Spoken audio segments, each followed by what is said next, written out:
Hey, Renee, Chris, and Ryan going live. Best podcast, Beauty and the Beast. Sit back and catch a vibe. Oh yeah, we talking zombies and apocalypses and all those things you like. Going beast mode, and if you didn't know, it's P to Z up on the mic. Hey, TWD family, grab the snacks about the pantry and subscribe and like if you can, please. Or those walkers eat you like some candy. Hey, okay. You at the right place at the right time. No one does it better, that's the bottom line. Beauty and the Beast, this is prime time. Let's go.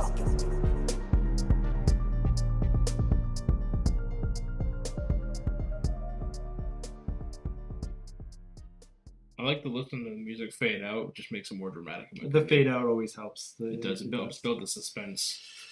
How's everybody doing out there? We have missed you guys. Long time no talk. Tiffany. Yeah, I I see. mean, technically, they could see us. Well, yeah.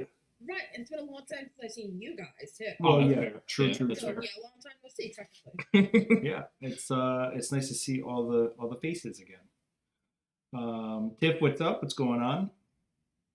I feel like we had people that were in our chat and they're not there anymore. Yeah, my chat's being weird. Uh-oh. Yeah, I only see Tiffy. Yeah. Well, it's okay. Tiff's here. We had some others there, but I don't know what happened. They'll be back.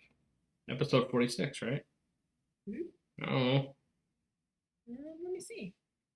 Mm. Yeah. Well, I mean, Tiff made it, so I mean that's fine with me. Yeah, I see a couple people in the chat. Oh, I think what happened was that the first time, for some reason, it reset the stream key. So instead of going live to the event, it went live right to our YouTube page for some reason. Oh. Yeah, 'cause I was- Well, my chat was flipping in and out, like I could see a bunch of people, then I saw nobody, and I'm like, what's going on? this is what happens when you choose to do things live. You know, you gotta live by the sword, die by the sword, kind of thing. What? I don't know. No. It should stresses me the fuck out. Well, that's why I said I appreciate you. Oh, thanks. So everybody, how we doing? Are we all? Good. Yeah. Good. All right. Are we Tired, but excited? Are we excited about The Last of Us? No. No. No, of course I am. I gotta tell you, and I know Meg, I know you are chomping at the bit to dive into this because you are our resident gamer girl. So I know you have many hours my and game system's here. yeah. In Meg's own words, you're gonna hate me after this podcast. She's got tons of stuff for us. Obviously, I mean, look, I didn't personally play it, but like I've told these guys, I've logged hours of watching people play it. I know the story, I mean, stuff like that. So I don't have like thumb hours underneath me. I just have like visual watching this kind of stuff. And I mean, personally, it's probably, in my opinion, top 3 games I think PlayStation has for their platform. I mean, I think if I was going to say there one that was any better, it would be like God of War. Yeah. So yeah, I mean, it's Meg, I'm gonna turn it over to you, and I want to know what did you think of the first episode of The Last of Us? First off, 9.5 out of 10. Okay. There was I watched it twice. There was maybe only one scene that I feel like could have either been trimmed or completely omitted. But the only reason I'm really thinking trimmed is because I feel like that scene is going to play a part in future episodes. Mm-hmm. And that was when Joel went into the radio control room to talk about where Tommy might be. Right. I feel like that was just a little long. But I know that tower that he said he was at plays a significant importance later on. But I feel like that scene probably even just 2 minutes. Because I found that was the only time in the episode I found myself really like checking my phone. Mm-hmm. But the comparisons between the show and the game, they played it off perfectly, which I know we're going to get into that. I definitely feel like they've added enough original stuff where people aren't like, oh, what the hell? Why did they do this? It adds so much substance to it, and they did a phenomenal job of it. Right. Yeah, I mean, in the pre-show, we talked about how the game and the show together, you have about an 80%. We said, I said like 85. You said like 80% accuracy to what actually plays out in the opening of the game for The Last of Us. So they did an amazing job. I mean, like even callbacks to certain things in Sarah's room, to certain props in the background. You know, the guitar that you see in the video game. Just they just did a really great job, like bringing this episode to us, for even people who haven't officially played or whatever. You could easily just go do a little Google investigation on it and know exactly what you were watching and getting into. So, I mean, like Linda said, yeah, Pedro Pascal did an amazing job. I know that there was a lot of heat about picking him to play the main role in the very beginning. A lot of people weren't happy about it. But I think himself, I think Pedro and Gabriel, the guy who plays his brother, I was watching somebody's like tutorial thing online, and they talked about how Gabriel was able to like nail Tommy's voice in the video game. Like if you closed your eyes, you thought like it was the video game talking in the background. So no, he nailed it 100%. Yeah. So I mean, yeah. Plus, what isn't Pedro Pascal good in, honestly? Well, yeah. I would listen to him read a phone book. Like, I love that man. You know what's funny is they always make the joke about Ryan Reynolds, right? Ryan Reynolds is a straight man. It's Pedro Pascal. I'm sorry. Yeah. Sorry to say, I'm secure my masculinity and say Pedro Pascal. I'm very proud of you for saying that, because I'm probably gonna get some heat for those. I think Ryan Reynolds is insanely overrated. Don't get me wrong. I love Ryan Reynolds. He can only do one thing though, and that's Deadpool. That's it. Detective Pikachu and Free Guy. Those are the only movies I really like of his. Right. And The Proposal. That's something totally different. Yeah. The Proposal is one of my favorite all-time movies of any movies. I mean, not to knock on Ryan, but like his mannerisms and like the whole acting shtick is the same no matter pretty much what character he's playing. It's like The Rock. Yeah. I was actually just watching somebody kind of clipped like some of the best like Pedro Pascal moments of like different things that he's done, and there was like the one in Game of Thrones when he's talking to who's the guy, the creep with the bald head who, like, My Little Sparrows or whatever. Oh yeah. Oh god. He was the eunuch. Yes. He's the one. Yeah, and he was talking to him, and he was like, "You seem to know a lot about the Unsullied." And he was like, "Well, yeah." He's like, "I travel the world. Like, what do you mean?" And he goes, "I intend to see more places in the next 10 years of the world than most people see in a lifetime." And he was like, "Well, most people aren't a prince, you know." And then you talk about like his death scene in Game of Thrones where he gets his head crushed in. It's great stuff. Mm-hmm. And then you talk about the Mandalorian, right? I mean, insane. Yeah. He's owning 2023. I love that man. I'm not afraid to say it. And I even have to say, in a 20-year time jump, he didn't age at all, so that was great. Magnificently. Pedro. Yeah. Pedro power. But I actually have a question for Renee. Because Renee, you know nothing about this. Like, you went in blind. I want to know what you thought of it, and B, which you can answer towards the end of the podcast, what you think will happen during the show. During the entire season. Huh? Well, I thought it was great. I loved it. I had high hopes. I had even posted on Twitter that I don't think I've been this excited about a series. I can't remember the last time I've been this excited. And I had read a lot, so I knew the gist of what was going on. But again, the gameplay thing, I had no clue. I'm just not a gamer. That's not my thing. I'm not coordinated for that or something. I don't know. But no, I thought it was so well done. I described it in an article I wrote as being gritty and raw, and I really liked that. I mean, The Walking Dead will always be one of my favorites, in the world. But this has such a more apocalyptic feel to it, I think, where it's it makes you think that you're really right there in the thick of it and things. And so Yeah. I just loved it. And there, you know, we'll get on to talking points about, you know, my favorite parts and things like that. But you know, I've after I watched the episode, then I started reading a lot more about it, you know, where people were comparing the game to that. We had videos that we shared, you know, that you know, comparing that. So that was kind of cool as a non-player to see, also just to see how spot on some of those. They were a mirror image of what had happened in the game, and so that was pretty cool to see that as someone who had never played the game. But no, overall, I thought it was just wonderful. I'm so excited to learn more about Tess. I don't know, she's just like, I feel like there's big stuff there that we're going to learn about her, and I'm excited about that. And I really loved you know, Joel and Ellie's their introduction and things. That I guess I don't know if that was from the game. I don't know how it was in the game when they met. It was different, wasn't it? It's different, but there were similarities. Yeah. So anyway, I thought that was really fun to see that, especially knowing that they, you know, they were in Game of Thrones together, or, you know, and things like that. So it's just kind of fun to see that, you know. So yeah, I didn't know that because I don't watch Game of Thrones. Yeah, me either. But yeah. Somebody told me that Pedro was in Game of Thrones, and I knew Bella was in Game of Thrones. I was like, oh wow, okay, that was a nice little throwback there. Yeah. So yeah, I thought it was awesome, and I'm excited to hear more. That what you, especially as a gamer, I'm excited to hear your thoughts on the series. Okay. Well, I feel like we should probably start with, like, I mentioned this in the pre-show that I was going to break down the infection stages. Yeah. Especially for those who don't really sure.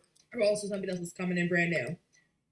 So in the game, the infection goes through spores, which is like an airborne disease. That's why they have to wear in the game. They have to wear gas masks so you don't breathe in that stuff. In the show, they wanted to switch it up, and I know Chris, you were questioning about this too. They went with what they call tendrils, which is where, like, with the old woman or Nana, you saw it coming out of her mouth. Yep. One of the reasons they did this is because when you're wearing a gas mask, it's like with video games, you want your player to be engaged, so you're, you know, making them do whatever to be controlled. In the show, you wanted them to be engaged with visuals and expressions. Well, if you're wearing a gas mask, you can't really show expression. It's really hard to. So one of the reasons they did that is that way, if they could take a different route, add a little originality with it, and they don't have to wear the gas masks. So in this way, stage 1 of the infection, I actually had to write it down because I can't remember all of it. The person loses their brain function and humanity. Function. That happens too. I lose function all the time. So. And Meg, can I add? So to your last point about where these spores start coming out of the mouth as well. One of the main things about when this fungus, because this is a real fungus, by the way. Like, this happens in the jungle with insects. What they do is when they take over the host, basically, is that it then goes to the highest point, usually being a tree, and then it opens up its spore trail and releases into the atmosphere. So one of the reasons why you see them coming out of the mouth of the person is because that's the highest point of the body. As soon as you said the highest point, I was like, oh my god, the mouth and the brain. Yeah. That's actually, I did not know that. That is really awesome. Hey. Chris knew something Meg didn't. Bravo. Quit now. Stage 1, those are the most common type of infected you see. Like, in the scene where they were running through the diner and how Nana was, that was stage 1, like leaping, losing all humanity. They become human stun people. Stage 2 is where the fungus begins to grow over the infected's face, so they're like kind of sneakier. You'll see it, especially when you they're gonna show it in the show, but in the game, like, you'll look, you think you see them, but they're gone. Then they kind of sneak up on you and they fuck you over. I hate dealing with them. Stage 3. It's my favorite villain, the clickers. The infection has grown so much through their face that they cannot see. So they go by noise. So the best way to kill them, throw something, make them run to that noise, thinking that's where somebody is, and then you either shoot. You don't want to shoot them because they'll attract more. So I usually light them on fire. That's my top take. Sure. Number 4 is the one that I hate. Stage 4 is a bloater. The fungus grows all through their body, and it grows into hardwood plates, so it kind of turns it into armor, and it makes it so much harder to kill them. And the final one we saw in the episode. Yeah. When when they were crawling through that building and Tess Yeah, turns and they the sees it against the flashlight. wall. Yeah. The infected dies, and the fungus grows out of their remains and attaches it, and then the person is finally dead. Yeah. Jesus. Yeah. Yeah, it's pretty gnarly. Yeah, it's I mean, and that's where like you can't. We talked about this, you know, like you separate yourself from everything that you know from Walking Dead. This is completely. I mean, I'm sure, yeah, there are similarities, but this is by far completely different. Mhm. You know, I mean, right off the bat, you get a 20-year time jump. Which You know- they changed that for the show too. Yeah. Mhm. I read that. Yeah, so the outbreak starts in 2000. The outbreak starts in 2013 when the game initially released, and then it went 20 years. And this time, I like they had the current day apocalypse in present day. I like that. Mhm. Did you ever hear what the reason they did that? I did not. So the showrunner decided that I can't think of his name right now, like it's escaping me. Neil Druckmann. No, the other guy. Oh, that guy. Yeah. Yeah, but the one that did Chernobyl. Anyway, he was the one. He had said that because the reason he did that was because he said if he's watching something and it goes into a time that doesn't exist yet or things, he kind of loses a little interest. It's like this isn't, you know, like a story. I guess probably not a sci-fi type thing, but more of a story kind of thing. He said so he wanted to make it more relevant, and you know, especially I think with partly the pandemic everybody went through just recently too. It hits home better. So he was the one that had suggested they do that just to make it like, oh crap, it's 2023. This could be happening right now. So Yeah. I thought it was I like that because when I Yeah. mentioned it to my coworker, he was taking it more of like a political approach. Because of like when it started in 2003 with Bush and presidency, talking about like how he would choose like Fedra over something else, and then somebody else wearing the Gordon Lieberman shirt. Yeah. So that's he was taking a political route. Like I feel like there's more to the story than that. Yeah, that's what he said. I think he said that. No, I don't remember where I read that. I read it somewhere, or it was on the podcast. I don't remember. No, that's actually really awesome to know. Yeah, I know that was cool. You guys are schooling me here. Yeah, I love it. So Mitchell says the episode was 2 episodes in one. The original first episode was supposed to end after the 20 years later, and then. I mean, the episode was only what, an hour and 20 Hour and a half. minutes, something like that, right? Yeah. Yeah. Yeah. Yeah, and that's what somebody I was having a Zoom call with someone, and they had told me that they originally were going to do 10 episodes, but then it just made sense to put that first one together, and Yeah. you know, so that's what they did. It would have been the pacing would have gotten so thrown off if they had split it into 2. Like, Yeah. take a look. I know we said disassociate ourselves from Walking Dead, but look at what they did with the season 11 intro. How they split Acheron in 2 parts. Yeah. It completely killed the vibe and completely killed the flow. So I'm so glad they combined it. Yeah. Yeah, I don't think it would have flowed as well if they had split it up. I think you kind of had to understand the before and then the new now, you know, of what's going on to really get a good feel. And if they broke that up, I don't think it would have been as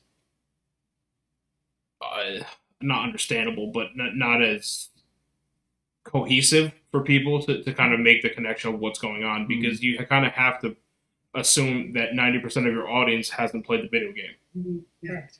And you have to understand a lot of things Yeah. that some gamers have been playing for years now. You have to get people to understand the most basic of the concept of the game, of the universe, in an hour and a half. Yeah. And splitting it up would have made it harder. I feel like that's another reason why I feel like they extended the intro. Yeah. 'Cause, You needed that. You gotta. Yeah. You needed to have that. Those 2 professors. That whole conversation. Oh, not even that. Oh, I think you really I needed agree with that. you on that part. Yeah. Yeah, that cold opening to me really set the tone of, Yeah. you know, it.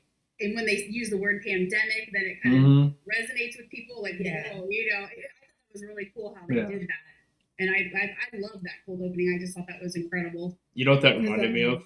Hmm. Was Dawn of the Dead, the remake from 2001 or whatever, however long ago it was, when they like in the beginning, you see them talking about like the like how it spreads and things like just different things that are going on, and you see like the Secret Service at the White House and people like break the gate and stuff like that, and it kind of like helps you to understand what's going on outside of what is it, Wisconsin, I think it is, where it takes place, Milwaukee or something like that. Yeah. And so like you have to understand like how far reaching this whole thing is and how complex it is. And that's why, to Renee's point, I think the cold opening was a phenomenal touch to the episode.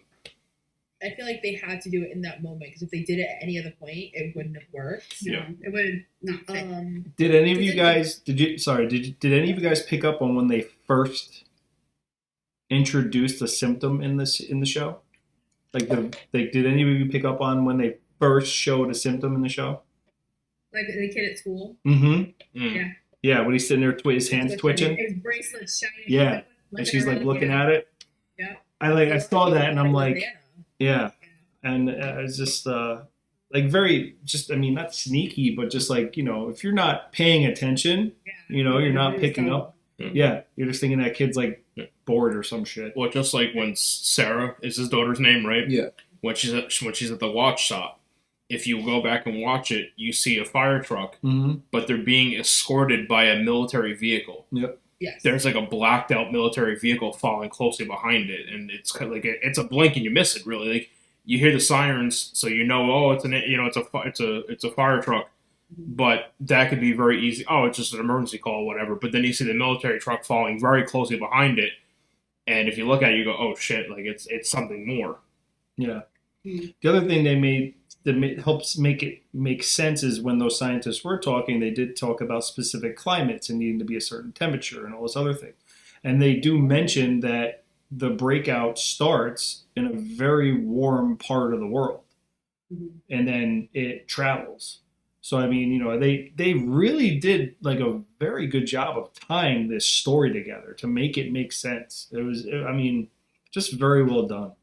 I'm excited to see more of like the gameplay, as far as the melee attacks. I know when he swung the wrench and hit the old lady, it was a pretty good accurate swing from the game, that the character would make. Yeah. So so far, obviously there hasn't been a lot of action as far as that goes yet, but it's coming, obviously. Well, it's funny you mentioned that because Neil Druckmann, who's like the producer of like the game and everything, one of the executive directors, whatever, he specifically said they scaled back the violence for the show, because they wanted those key moments where there is violence to make that much more of an impact. Yeah, that's awesome. So, so in the game, we're constantly shooting, constantly lighting shit on fire, constantly doing this. Yeah. But they wanted to hit home. No pun intended. Yeah. And I then wanted to mention before I forget it, because you have the cohesiveness of the time jump and all that. And if they would have broken that up, as a parent, you watch things a little differently when kids are involved and that kind of thing. And I don't think that scene of him holding Sarah as she died, got shot and died, and then they have that time jump, and the next time we see him, he is casually picking up a child and throwing him into the fire. Mhm. And that was like, oh my gosh, and that wouldn't have had that impact had they cut that and started that in the next episode. Sure. You wouldn't have had that. Just like last time we saw him, next time we saw him, and for me that was just incredible, and it just showed you in 20 years where he, just the difference that this world has made on him. Yeah, it's I actually have the whole cordyceps thing, just like watching it happen in insects and how it happens in insects, like, and knowing, like, it makes it scarier because this actually happens right now, like in insect world, in the climates that are appropriate for it.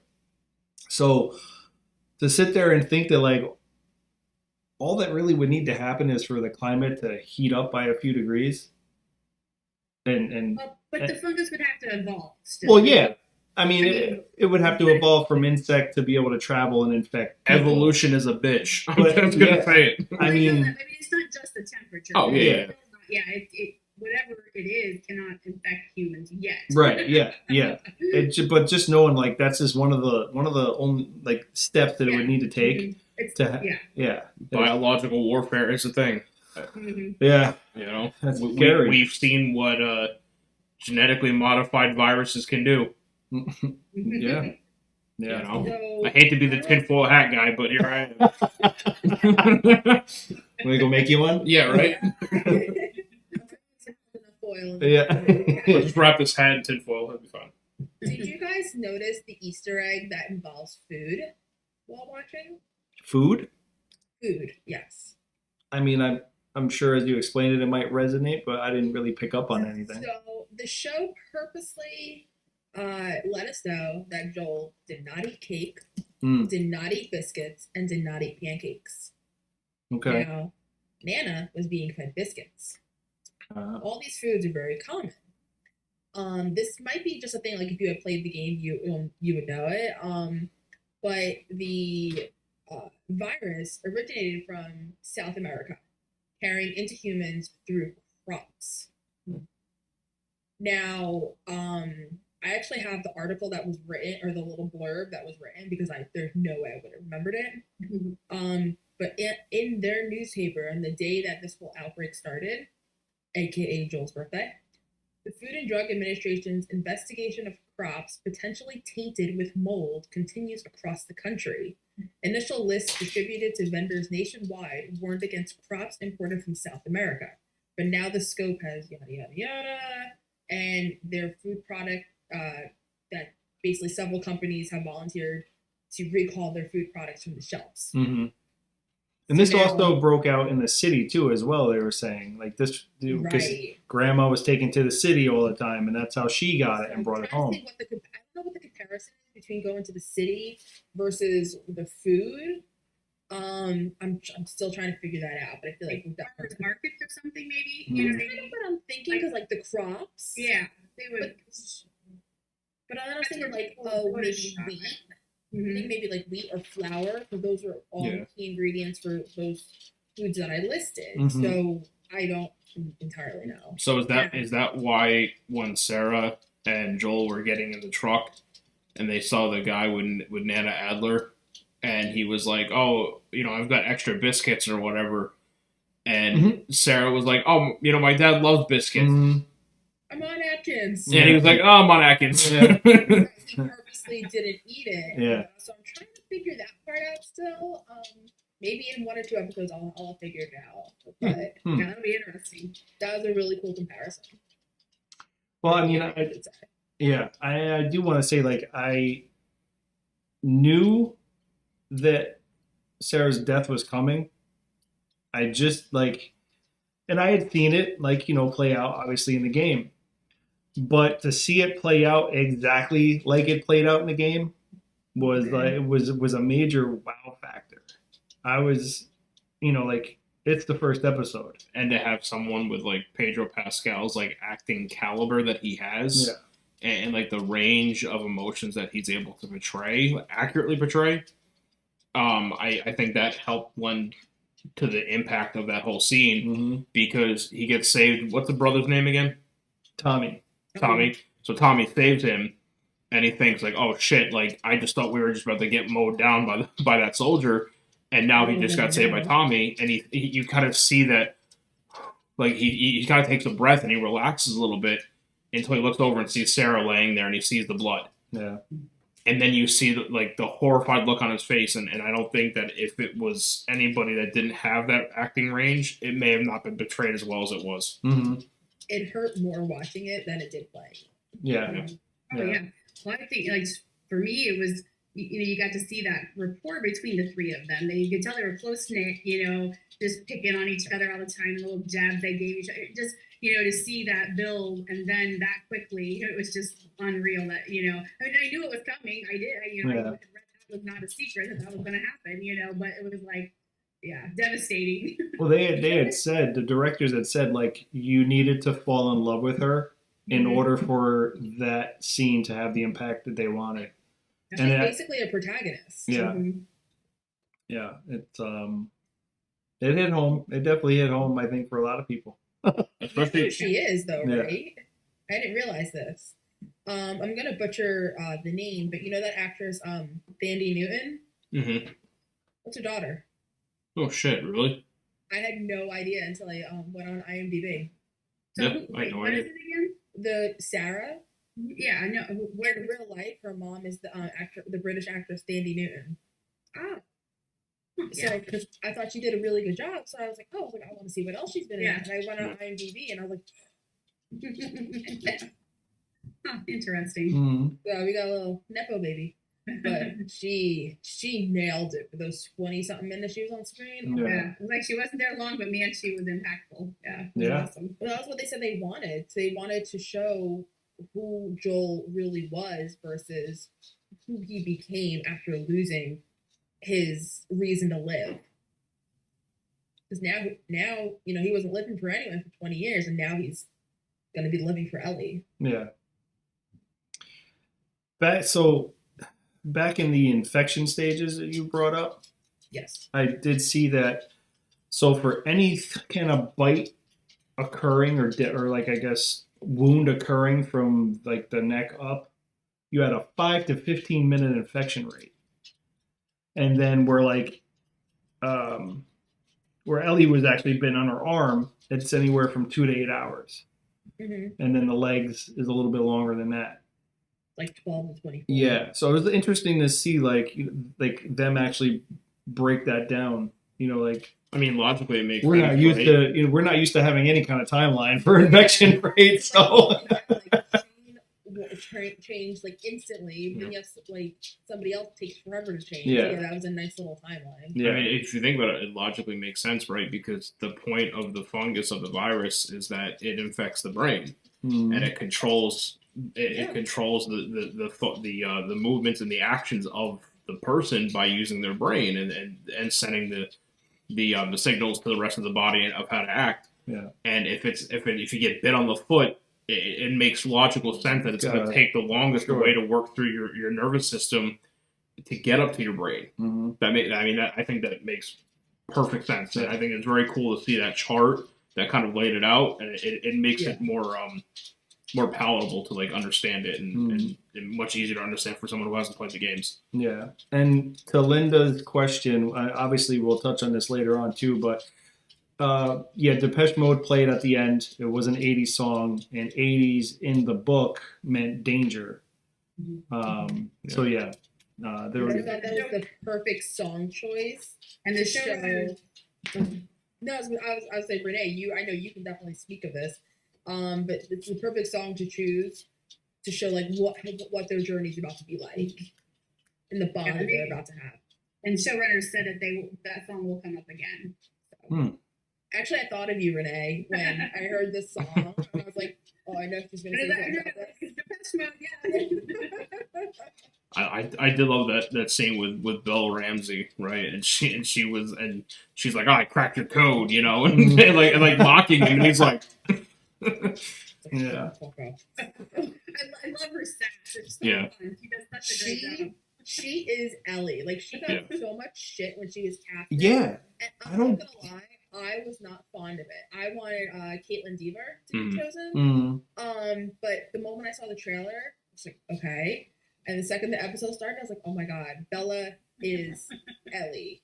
Like, especially the only thing I have to compare to it is her as Lyanna Mormont from Game of Thrones. Yeah.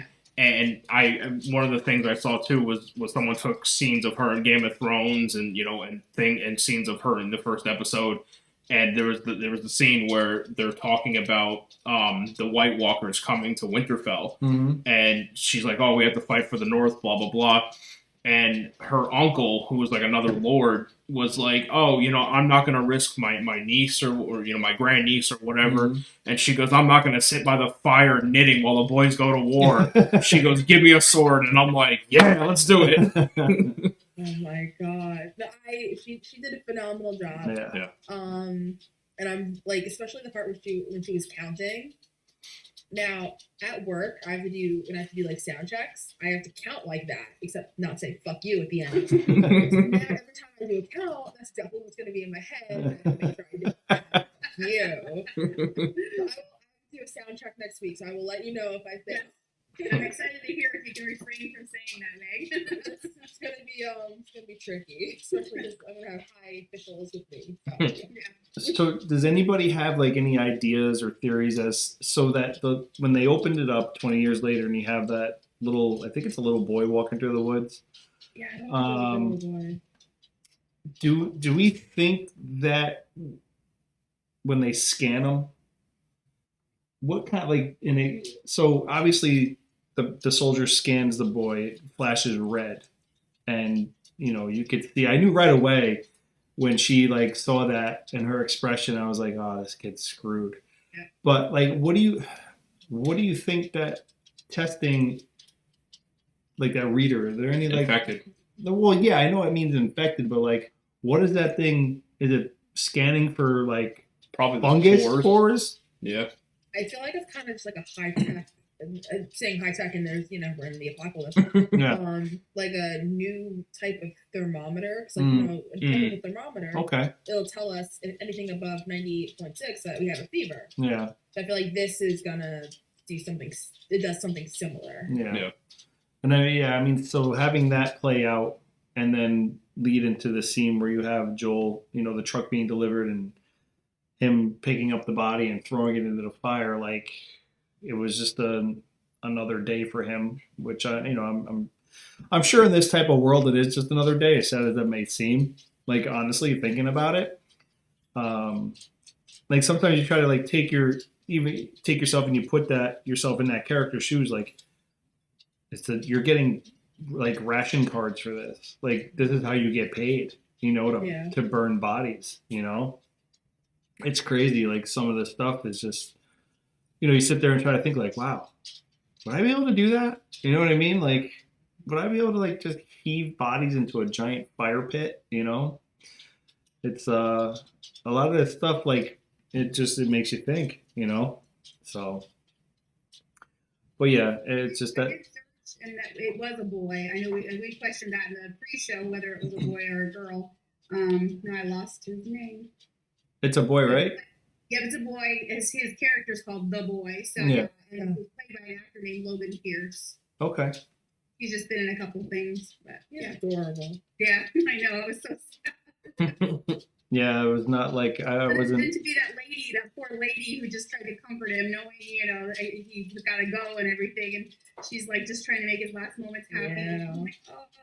I mean, at least she shows some humanity, especially Yeah. with that type of line of work that she's in. Mm-hmm. I did appreciate that as much as you can appreciate it. Yeah, exactly. Yeah, it's quite the way to like really kick things off. You end with Sarah, and then you do the jump, and then you see that kind of play out. It's like, okay, so we're going hard. We're going hard real quick. You're just We've gonna have all done. the emotions in one Let's see, we've killed 2 kids, and we're on our way. All right, this is how it's gonna go. Yeah. Well, we killed a grandma too, and I was gonna say, we gotta go back to Nana because Yeah. I want to talk about that with her and her chain. Like when Sarah's looking at the DVDs and it's blurred in the background, but you can see Nana back there doing some twitching and her mouth. Mm-hmm. Yeah. Oh, it was so weird. That scene was terrifying. Yeah. Especially you see this woman the whole time. We've only seen her a few times, but the whole time she can't move. She Mhm. can't touch anything. Yeah, she's just sitting there, and just to see her, those little twitches, and her mouth is open, Ugh. and then the dog. It's always one of those things. The dogs always know first. They always do. Mhm. And that dog is just not having Funny it. you said that because in the game, I mean, do you care if I say a little spoiler about the game? Because you're not gonna play it. Yeah. They kill a dog in the game. Oh. They killed the dog in the beginning. So everybody, when I saw the dog, I was like, "Oh my god, please, no!" I was happy that the dog just ran away. Right. Now, do you think that, as we well know, when you go from one medium to another medium adaptation, so whether it be like an anime to a movie, a video game to a movie, like when they do these different adaptations, Walking Dead, for example, I know we keep saying, but I have to say that there are certain parallels as far as like zombie apocalypse and in that sense. When they adapted the TV show from the comic book, from the graphic novels, obviously things were changed. What happened from point A to point B in the show was very different from point A to point B in the comics, right? There are people who were killed in the comics who are still alive in the show, and vice versa, right? Do you think that the entire what I'm going to say is the first season, the series of The Last of Us? Do you think that it's going to stay parallel to the video games, or do you think at some point there's going to be a branch where it branches off from the storyline, so that way the diehard fans of the video game, maybe there'll be that branch will be some major plot twist that you don't expect? Can I say yes and no? Yeah. Because Sure. specifically, because now they say the first season's going to basically take place throughout the whole first game. Okay. Now, without saying any spoilers, I don't know how much you guys know about the second game. I see Chris nodding his head, so I think he knows what I'm referring to. The reason I say I think they might go differently, based on something that happens in the second game, I feel like they're going to branch off and do something a little different, but to the same somewhat caliber, if that makes sense. But we're going to go back to the first season here. I do feel like there's definitely going to be differences, because we saw a lot of originality with like 20% originality, because we said about 80% similarities. Yeah. Right. I don't know how different they're going to be though, especially if they want it to really take place throughout the whole game. So I don't really know. Yeah, I mean, I only know what I've read, and that's the fact that, like, the same kind of thing. Like, they said that, yeah, they're going to, depict the video game, but they are gonna, like, us finding out they weren't going to do the gas mask stuff. Which is like I said, it's a pretty major part in the game. Actually, in one part of the gameplay,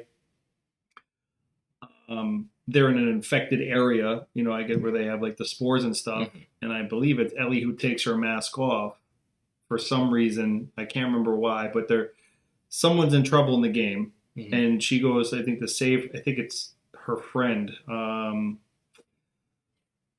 What's her friend's name in the video game? There's like Riley? Yeah, I think that's it, right? Riley, I don't know. From the DLC of the first game. Yeah, so I think she's trying to save her. I'm not 100% sure, but she rips her mask off because I don't think Riley had one or something. She does. She takes her mask off for a reason. Yeah, and the person's like, no, you can't do that, and she's like, I'm fine. Like, don't worry about it. Kind of, Well, I know that happened in the second game where Ellie's mask was cracked, and Dina was gonna share her mask with Ellie. And right. Like, no, you take it off to be infected. Right. And then she's like, but your mask, and that's when she says, like, oh, I'm immune. Yeah. So yeah, I guess that's part of this storyline too. That we find out right off the bat that like Ellie is basically the reason. The cure. She with her. That's why this whole thing's happening. Is they need to take her. And she needs to be protected at all costs, basically. So, right. It's just like stuff like that. Like we've never had that before. That we've never been told that there was a cure. We never knew that there was a cure. We never saw anybody not get infected. So it's refreshing. It's new, and I love seeing it happen. So yeah, what somebody was saying. Explosion, something. So when we were talking about the scene, I don't know how many people have ever played Telltale's The Walking Dead, but the scene where she's in the watch shop and all the cops are going by and the sirens and all that stuff and everything like that reminded me of when in the very beginning of Telltale's it plays out where all the response is coming from outside Atlanta and flying down the highway into the city. And like for me, it just gave me like that quick little, throwback kind of thing. Like the military trucks, the planes, the helicopters, all that stuff. And then the girl who plays Sarah, to me, she could play Clementine any day of the week. Absolutely. Any day of the week, 100%. It's funny you mentioned Telltale's Walking Dead, because I don't know if they're going to show it in the show, but in the Last of Us game, there is a nod to Telltale's Walking Dead. Is that what you were gonna say? Yes. Oh, okay. I Wow, understand. look at Good show. me. So that's like a really good segue. So I'm Yeah. happy for that. Ryan, Renee, did you guys play? Oh, definitely not Renee. But Ryan, did you play Telltale's The Walking Dead? Mm-hmm. Oh yeah. So in the first episode of, because the game came out like episodically. Yep. So in the first, when we first meet the main character Clementine, she's hiding out in a treehouse in her backyard. Mm-hmm. Her parents are out of town. Her babysitter was supposed to be watching her. Well, the character Lee finds her in this treehouse. In The Last of Us, Joel and Ellie are walking through this town, and if you go to this one house, you go into the backyard, and it's the same house. Oh shit. Yeah. Wow. I forget where exactly the house is. Mm-hmm. Because I've never actually found it. I only found out about it through I was watching a Let's Play video. But when the season's over, I'm gonna replay the game and I'm gonna find it. But it was such a cool nod to it. I forget when the episode or when the game came out, but it was just, I didn't believe it when I first saw it. Yeah, I well, watched a couple of videos, so I thought it was a mod. that's pretty cool. Yeah, I like it. There's a connection to TWD somewhere. Yeah, and like I said, obviously there's going to be similarities. I mean, your lead actor, protection of family. There's so much stuff in there that, like, can obviously you can relate. But by no means am I trying to tie this to The Walking Dead at all. Please don't. No. Let's talk about some of the other characters on the show. We have Anna Torv, who played Tess. And then I also know that Meryl Dandridge, who played Marlene, and now she actually is the same person in the video game as she is in the show. She's the only person that did that. Pretty cool. That's pretty cool. I love her so much. Yeah. I mean, not that. And she's actually the leader of the Fireflies, right? Isn't she like the The Boston. Yeah, version. the Boston. Okay, so like, how many different divisions are there? Do you know? I don't. Yeah. I just know that they're all over. Okay. I don't have an exact number. I don't know if we ever found that out. Yeah, I wasn't it's sure. been many years, or at least a few years, since I've replayed the entire game, so I'm a little rusty. And I never fully finished the second game. Mm-hmm. But I will definitely have finished it before the next season. Yeah, no, I mean, I was just trying to figure out like how widespread they were. Obviously, so they're a faction. For anybody who might not, you have Fedra, which is like the last of like the federal military people and the federal personnel or whatever. Okay. And then you have Fireflies. There's obviously a lot of other groups that are menacing and dangerous throughout the game and stuff, which I'm sure we'll come across some of them in the show. But the Fireflies, Tommy in the video game, Tommy's like a captain for the Fireflies, isn't he? Joel's brother, right? So Sorry, I'm trying to get that answer for you about. Oh, that's okay. Fireflies. No, he's up there. Yeah, I He's know. definitely like a higher. Yeah, he's like a because captain, I believe, for the Fireflies. And this isn't a spoiler. We're gonna find this out. It's like pretty common knowledge because Tommy, joins it, and because he and Joel will reunite at some point. mm-hmm. I think it'll be at Joel's that. gonna, I think it's going to be at that tower. Yeah, like Joel's gonna give him shit, and Tommy's basically like, "Listen, like your life ended. Like I have something. Like I'm living for something." Because he is trying to find like this cure. Right. So yeah, that wasn't a spoiler because I'm pretty sure they showed it at some point in the trailer. Yeah. Yeah, no, I think they did in the trailer. Yeah, they mentioned there's like a little snippet. Yeah, like you lived your life or whatever. I'm living mine, kind of thing. That's it. Let's see. So the Fireflies, they're basically like a resistance Yep. movement, essentially, Pretty right? much, yeah. Yeah, kind Yeah. of like did you see the Hunger Games? Yeah. Movies? Kind of like what what's her face, like Jennifer Lawrence's group did. Yeah. Okay. Like they rose Katniss, up against the Mhm. militia or the military. Okay. That makes sense.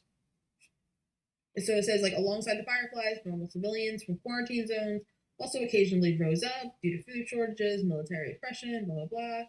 Just trying to get an answer on how many actually. There might not be an answer to that question. Yeah. I don't think there is. But They may have left that open ended so that if they ever expanded upon like additional DLCs or additional games, you never know. Yeah. Linda I feel says, like we might get an answer in the show, yeah. just because of how the games played out. Yeah.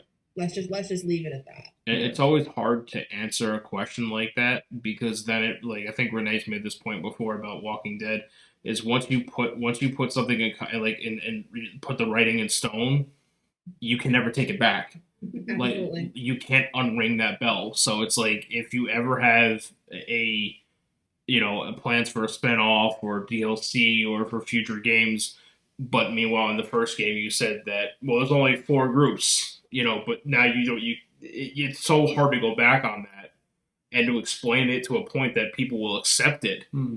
Yeah. And so you kind of want to leave your options open ended. Well, that's kind of like why Christian Sriracha chose to have Rosita die because she wanted to close that chapter. She wanted to be, bookend. Yeah. How long before people wanted Rosita to appear in New York City, or France, or you know what I mean? Yeah. Exactly. Now she can't, you know what I mean? That's why I think that makes logical sense. Absolutely, 100%. Yeah. So, Linda has a question. She says, Yes. how did Joel, who lived in Texas, arrive in Boston? Was there any? Can't say. Okay. I don't know if they're going to show it. If they don't show it, I will be more than happy to answer that. Okay. But it is explained in the game. In the game, we do. Yeah, I actually you do get answers. You don't get the entire answer, but you get answers. Okay. Well, hang in there, Linda. Yeah. Especially since they keep adding originality to the show. Yeah. I feel like they're gonna really expand on that. Yeah. I mean, and they also hinted that they have some, I think maybe Tommy, because it was Tommy's truck, there's a veteran sticker on it. So, him ending up as like a captain for the Fireflies, maybe having to do with his background in the military, might have something to do with it. I mean, look at The Walking Dead. First they were in Atlanta, Mhm. and then, how did they get up to Alexandria? Right. I mean, we know Yeah. how they got up to Alexandria, but it's the same kind of thing, really. That's Yeah. you're not gonna stay if the apocalypse happens tomorrow. You guys are in like the boondocks in New York and the boondocks of Georgia, so you might be safe. Very nice. Me, I'd have to move immediately. I'd be screwed where I'm at. I'd have to pull a strand and find an Abigail to go on. I have a whole plan about the Catskill Mountains. I'm just saying. All right, you guys are closer to me than Renee is, so I'm coming to you. No, but I mean, people. I really hope they do explain it in the show because I know that's a question a lot of people have. Yeah. There's going to be a lot of questions that are going to be answered, I'm sure.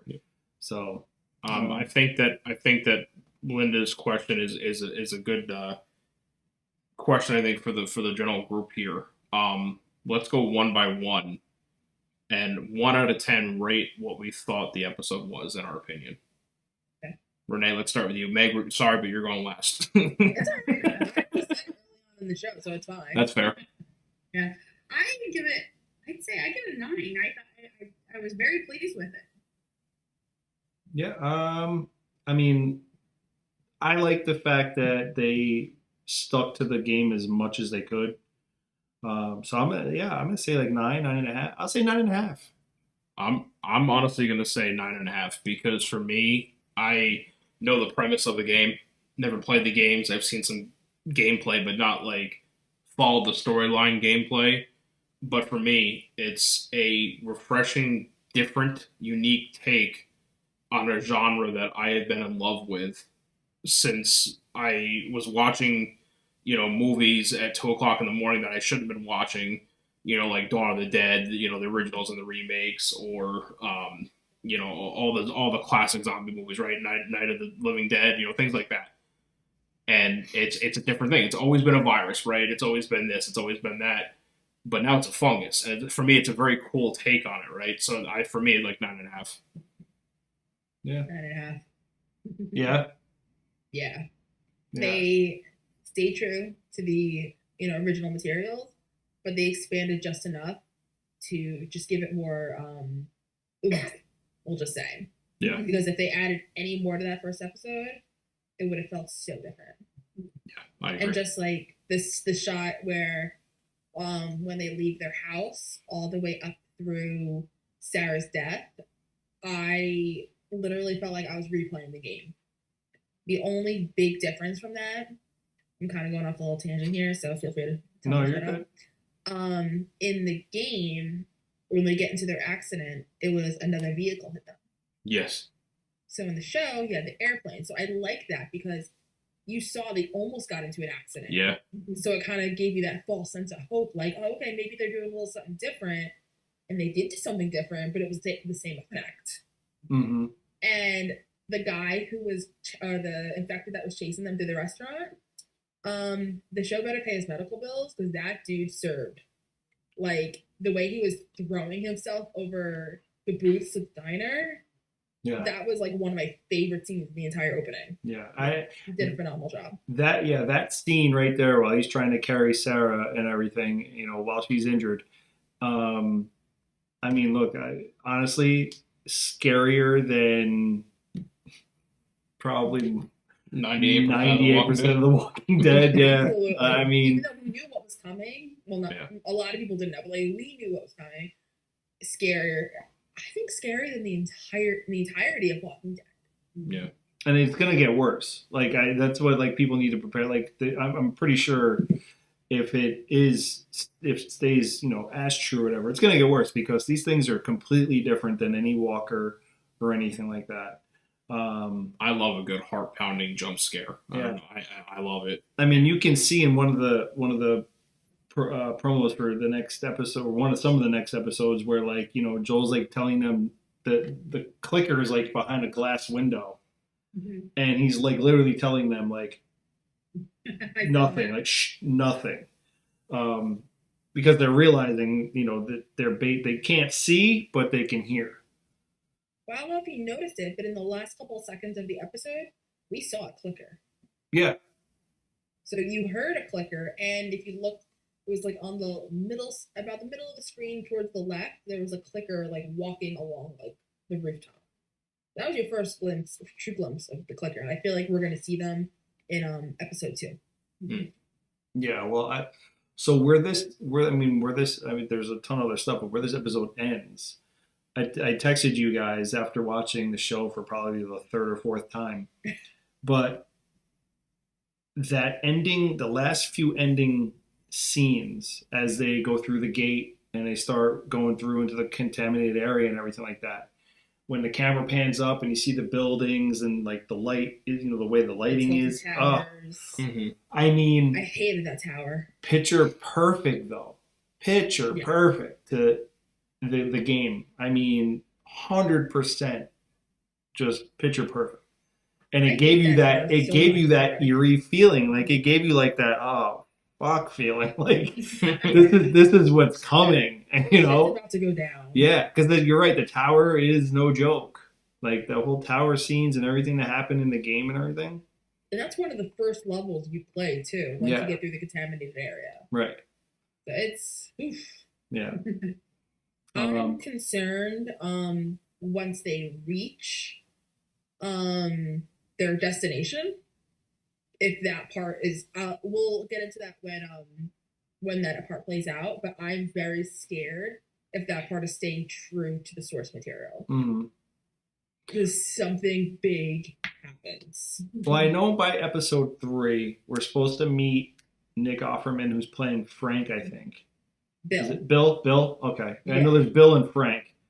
Yeah. So Frank is being played by Murray Bartlett. Okay. Because in the game, W. Earl Brown played Bill. Gotcha.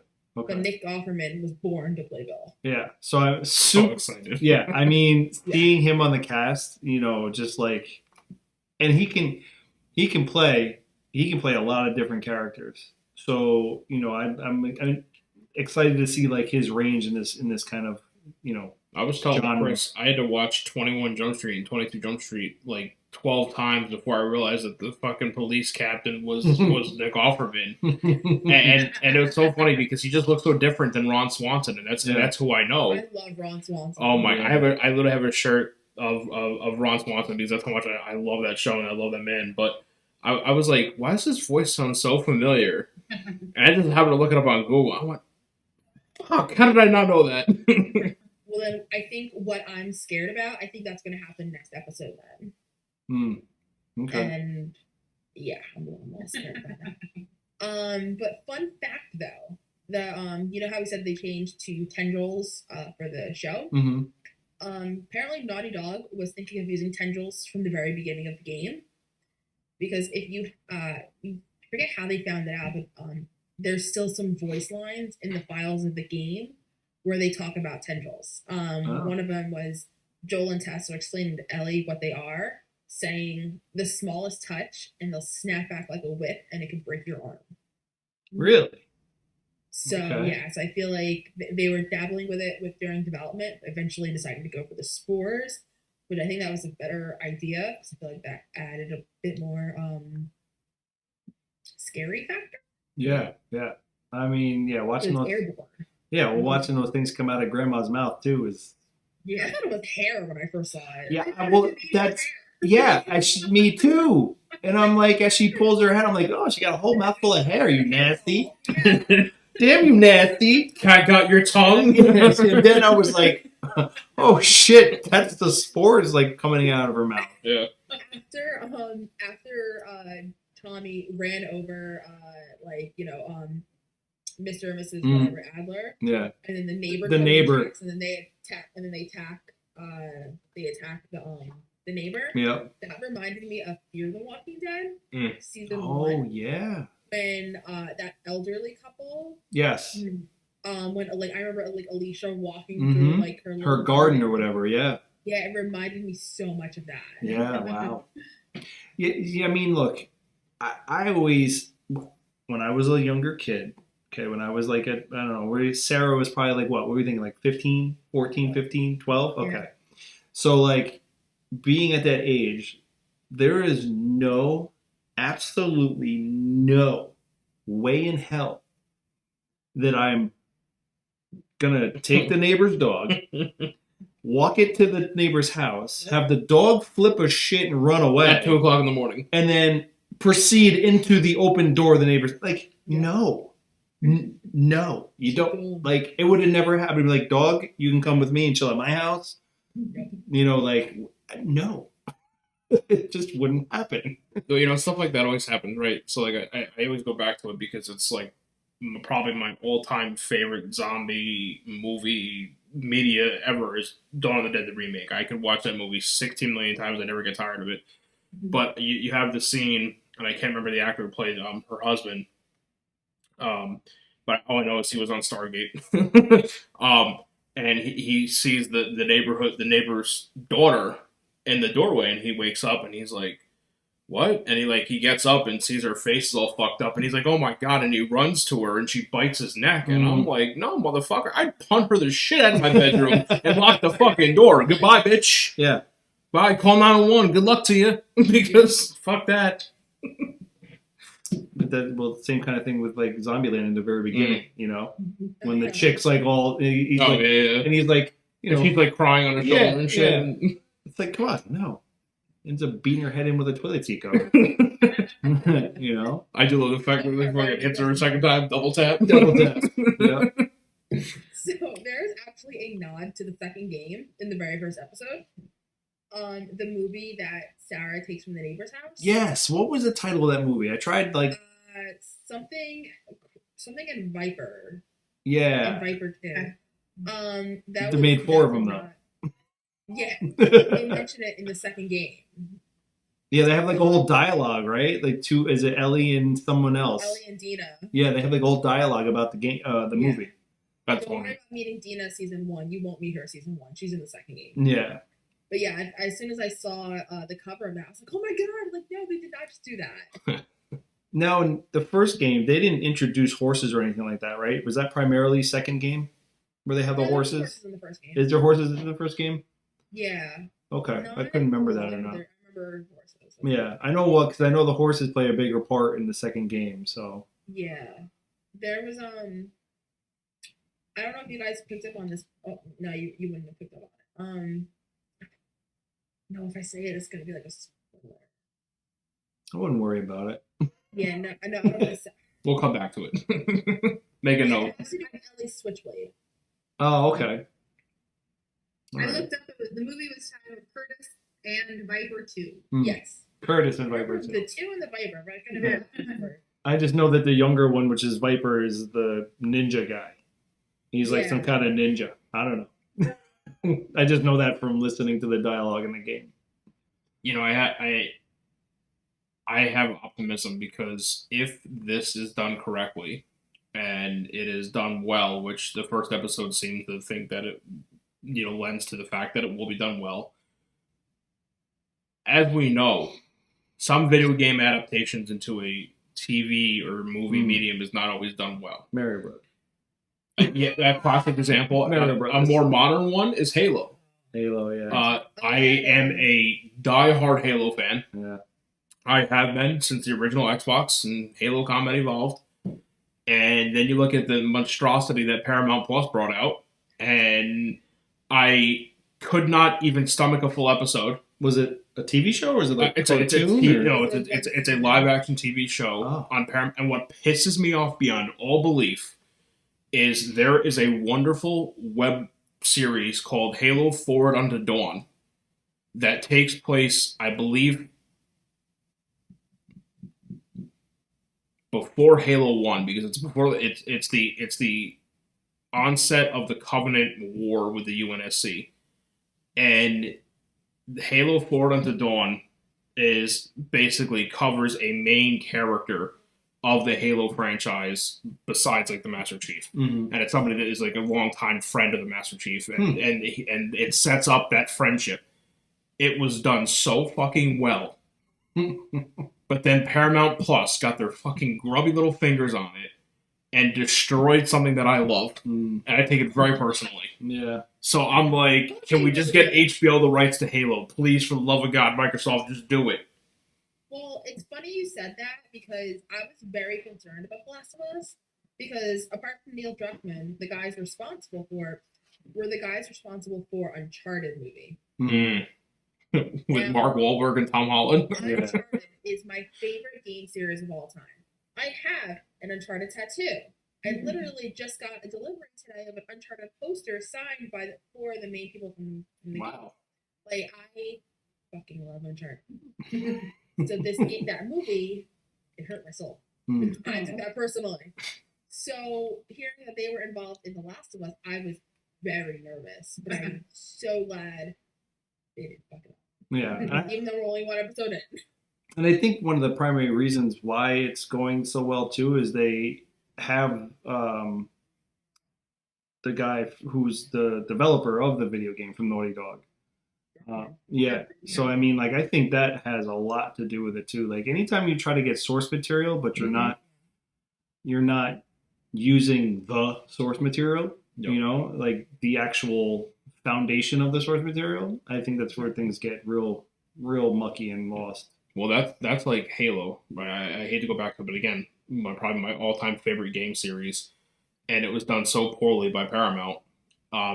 What pisses me off is if you go to like the games, I don't know the voice actor's name who voiced the Master Chief in all the games, but he's got a very distinct voice. Yeah. And when they did the Halo Forward Unto Dawn web series, they had a stunt person in the Master Chief costume. The beautiful thing about this is the running theme of the games. You never see the Master Chief's face. Mm-hmm.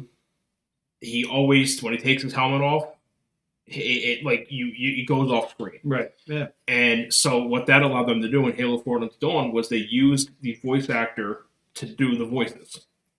But he had a stunt person in the Master Chief costume doing everything. Mm-hmm. And you didn't have to worry about lip tracking, motion tracking with the lips and make sure everything's synced up. They were able to do it appropriately, and it worked well. Well, here comes Paramount, and didn't even bother asking the voice actor If he wanted to do it, they said, no, we want to see the Master Chief's face, which, in my opinion, means you know nothing about the source material whatsoever. Right. Because the point of the Spartans is it was technically an illegal program that it was never authorized by the UNSC. I mean, there's a whole backstory to that, but this was all done illegally. They were not supposed to be known. The ODSTs, which is like the orbital shock troopers, who is like one of the main frontline soldier groups of the UNSC, didn't even know the existence of the Spartans because that's how secret they were. You were not supposed to see their faces. And so it was a whole common theme. I think in the first or second episode, they show the face of the Master Chief. And I didn't even bother watching it. I had someone tell me that. And I got angry because I couldn't find the first episode. Yeah. And this guy looks nothing like what you would imagine like the voice would go to. And they didn't even ask the voice actor, so it's literally a different person's voice. And it's the actor under the costume, under the armor. It's his voice, and he sounds nothing like it. And at first, I actually had to go, "Is that the Master Chief?" I mean, it's like his Mark, whatever Mark 5 armor or whatever. And also the time, it's a separate universe. The time, like everything that happens in the TV show, does not line up with anything in the movie in the games. And I was just like, you literally had a solid foundation of Halo Forward Unto Dawn, and you could have done like literally Halo Forward Unto Dawn is you see Thomas Lasky, who is the guy that Master Chief saves in Halo Forward Unto Dawn and becomes a very good friend of the Master Chief. He gets a distress beacon, which takes place after Halo 4, and basically Master Chief is stuck, and his ship cannot travel faster than light, and so he goes into cryogenic stasis. And Cortana, who is his AI companion, sends out a distress beacon. Well, the Forward Unto Dawn, which is a UNSC ship, who is commanded by Commander Lasky, gets the distress beacon, and he says to his ship's AI, we're going to get the Master Chief. And that's when it takes off, and you see the last thing you see is going, FTL. You could have left off with that, and that would have been, you could have covered all between Halo 4 and Halo 5 because there's a gap. You could have done a whole show with that, and it would have made sense, but they didn't do that. Sorry to get on my tirade, but again, How did we get to this point? I don't, because I was talking about like adaptations, and I hope it goes well. I don't know. Here we are. It's content, all right. You gotta let Ryan have a soapbox moment at least once an episode. So. My whole overwhelming theme here is I'm cautiously optimistic. That the first episode made me cautiously optimistic, but I've also learned that when you get your hopes up, sometimes they get crushed. So I'm hoping and praying. Yeah. If it helps, my friend is a critic on Rotten Tomatoes, so he's seen the entire season, and he told me some tidbits without spoiling anything, and we're gonna be okay. I like it. And they tried 2 other times to adapt this, so I think third time's a charm. That's fair. Because like with Uncharted, it was in limbo for 10 years probably, changing stories, changing directors, changing actors, and look what happened. So I feel like they finally had the right combination with the last one. Well, with the first film, they were going to try to do a film, and Druckmann was actually working with Sam Raimi. Is it Raimi? R-A-I-M-I?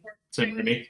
Yeah. He was working with him on it. Spider-Man director. That's cool. I love Sam Raimi. Oh. Oh, I know. I love him. So I was like, but I think they said it got stuck in developmental hell. So I don't know what happened, but yeah, they also said in the podcast that it was just too big for a film. There was too much. Yeah. They needed to segment it out like this. So it would have been like an Avatar level film. Yeah. So I'm so glad they did a show. Yeah. So anyway, I'm excited for episode 2. I'm scared for episode 2 because if it doesn't happen, I will say after the episode. I will say yeah. But for and now, then you asked me to answer the question, what I think is going to happen next, and I know they're going to go somewhere, but I really just have no clue. Everything that I've read has been mostly, even before it premiered, it was mostly just kind of about the first episode. I haven't seen much of anything else, which is good. I'm glad, you know, and things, but I literally have no clue where this is going. I just don't. I mean, I'm excited to find out. Do you think? Do you have any like thoughts on like any characters that may kick the bucket? I have a feeling Tess may go, but so don't say anything. I'm not say yeah, no, anything. I feel like something. I just feel like Tess is gonna, you know, like Joel already has all this trauma going on, and then him and Tess with their connection, and I just feel like something's gonna happen with her. So that's the only one so far that I really had like something. So it's funny. This isn't a spoiler, not anything. It doesn't give away anything about Tess's future. So in the game, Tess and Joel were very flirty. Like she would call him like Texas, stuff like that. But nobody ever knew if they were together or not. I read that, yeah. And the next to him was kind of like, okay, yeah, they're a couple. But when she first got in the den, I was like, is this like a fever dream? Like, is this actually happening? And then when she really was there, I was like, oh my god, they're together! Yay! Everybody wanted it. So it was very like, will they, won't they? So like, they set it in stone straight from the get go. Like, they're together. I read that online. I thought that was pretty interesting. I figured gamers would either love or hate it. I didn't know what, you know. No, I was so happy that happened. Yeah, well. You guys, I have one more question. go ahead. So do you guys now hate me? No, Oh, wow. that was like, years off? no, not at all, not at all. I mean, like No, it I was said, great. you're Great insight. yeah. I mean, you're our resident go-to for this, so you know this is gonna be your ball game. You know. Yeah. It's cool to have someone who's actually really played the game. You know, that's you know, to give us. You know, we can give our input and say, oh, this one's series or what limited gameplay they've had or, you know, whatever. But yeah, to have someone who's actually completed it and done it, you know, it's just, it's great. I'll help as much as I can. Like I said, it's been a while since I played it. Yeah. So I'll try to fill in whatever blanks. Has watching it made you want to go back and play it? Okay, so the first game has been released 3 times. Yeah, PS3, PS4, PS5. PS4, PS5. I got it for PS5, and I haven't played the PS5 version yet, so I'm excited to do that. But fun fact, about 10 years ago, I worked at GameStop. Okay, I was one of the managers. My very first day was the date that The Last of Us came out. Wow. Okay. So, because in GameStop, it was a thing like you always remember what your first big game was. Mhm. Like that's how you remember how you started. My very first transaction was I had to give somebody their pre-order. I'm pretty sure I gave away like 5 free copies of the game because I didn't know what they just threw me on register. I didn't know what I was doing. So I'm hoping that my old boss is watching this. My GameStop for my first midnight release for GameStop was Call of Duty Black Ops 3, and that was a nightmare. That's a good one. Mine was Modern Warfare 2. Mm. Yeah. I worked the door. And Madden. Midnight Ooh. release. They same thing. They literally threw me at a register and they said, "Click a bunch of buttons until it works." Yeah. I Oh, love working the door all right. because especially for like Madden and Call of Duty, because you would have these like big guys like your stature, Meanwhile, there's my little 4'10" self looking up at them like, you want to fuck with me? I'll kick your ass out. Like you're not getting your fucking game tonight. So it was fun like having them try to mess with me and make the bouncer. Yeah, right? My favorite was the moms that would always send in their like 14-year-old kid to go buy Grand Theft Auto 5. yeah. Mm. And I had to explain that you need a mom, you need a parent, and so Yeah. the mom would come in and she'd flip out on me, and I said, "Man, with all due respect," I said, there's nudity, strippers, there's drugs, there's guns." She goes, "There's what?" Overboarding. And she was like, I had no idea. And I'm like, I'm thinking to myself, man, with all due respect, Grand Theft Auto is very well known for having nudity and drugs and violence. You fucking knew. Mm. You're like my age, maybe a little older. Like, come on, you fucking knew. I worked at GameStop from The Last of Us release up until May of 2014, only because my store closed and they couldn't. My position, where I would have to drive too far to a store to Yeah. what it was worth when I was getting paid. But so I worked the GTA release, and it was so much fun just telling moms Yep. like, "Yo, like there's a mission where you literally like torture a guy to death, Yes. bring him back to life." Yeah. That's usually the final straw where parents are like, no. My selling point to the parents was your kid could literally go into a strip club and get a lap dance from a stripper. Mm. You say that like it's a bad thing. Well, for the kid, maybe not. No one wanted to mention that you could kill the cops. I mean, yeah, that too.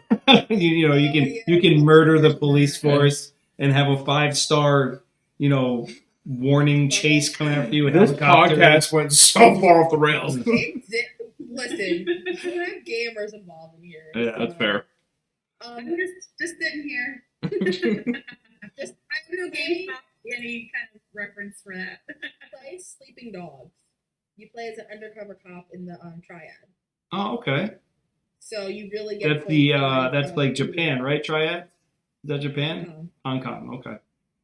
Yeah, it's on all the platforms. Sweet.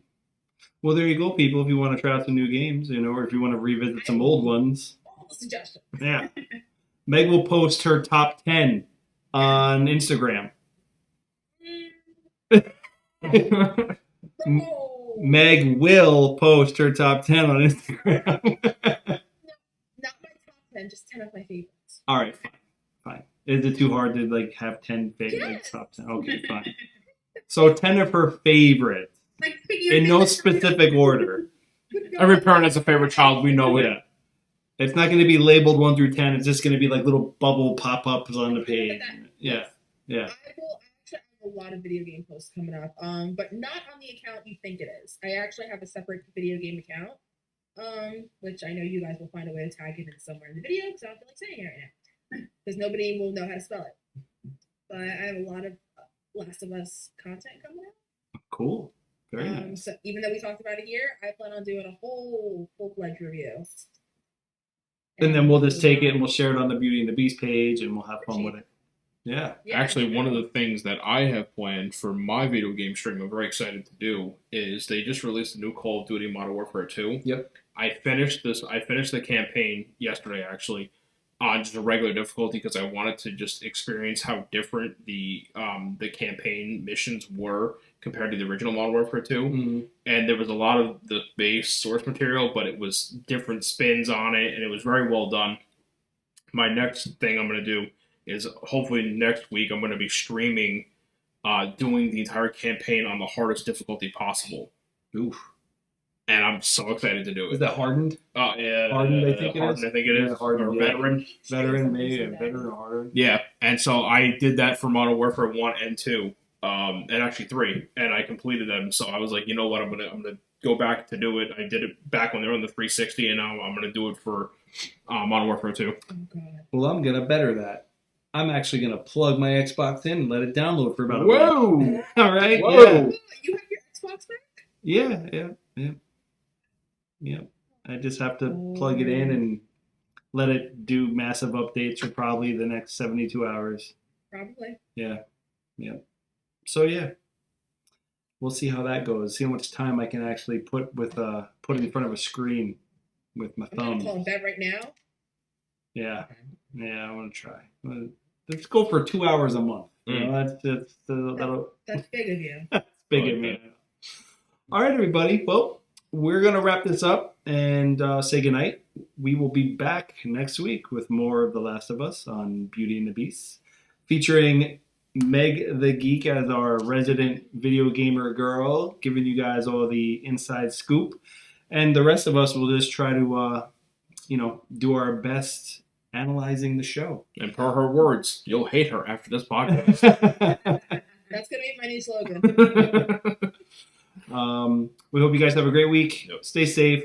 Stay warm if you're cold. And stay cool if you're hot. Because we're freezing right now. Yeah. Don't get too hot, though, because of the fungus. Right. Yeah, very true. Right. Yeah, we don't want you all... Thursday, so it might get too hot. You know, fungus really grows in moist environments. That was for Lucy. I know she's not here right now, but... And being moist really turns Ryan into a fun guy. No, it doesn't. Fun guy, get it? Fun guy. That's it. You're done. You're done. Go home. I know. All right, everybody. Good night. We love you. Bye. Peace out, everybody. Hey, Renee, Chris, and Ryan going live. The best podcast, Beauty and the Beast. Sit back and catch a vibe. Oh yeah, we talking zombies and apocalypses and all those things you like. Going beast mode, and if you didn't know, it's Peter Z up on the mic. Hey, TWD family, grab the snacks about the pantry and subscribe and like if you can, please. Or those walkers eat you like some candy. Hey, okay. You at the right place at the right time. No one does it better, that's the bottom line. Beauty and the Beast, this is prime time. Let's go.